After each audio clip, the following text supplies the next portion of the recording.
نقطەیەکی تر کە لە مەدینە ڕوویدا مەسەلەی هیجرەتەکە بۆ خۆی کاریگەریەکی گەورەی هەبوو کە ئیتر بوو بە کاتێک بۆ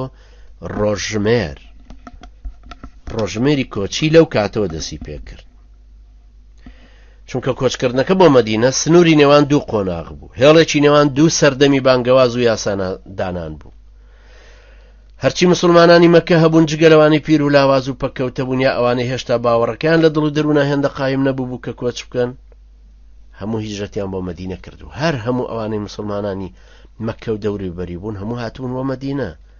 ئیتر کاتی ئەو بوو مسلمانان لە مەدینە بکەونە سەر خۆیان و کاروباری خۆیان لە منزڵی نوێ، لە کۆمەڵگەی نوێ، لە ئیدارەی نوێ، بە گوێرەی تعلیماتی نوێ ڕێک بخەنەوە.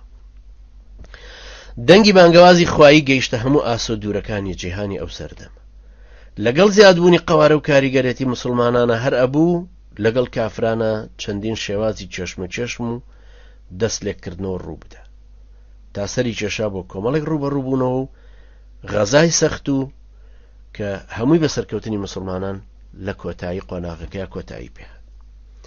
لەبەر گرنگی و کاریگەری ئەم کۆچکردنە بوو کە عومەری کوڕ خەتاب خوای لە ڕازی بێ کردی بە سەرەتای ڕۆژمێری ئیسلامی.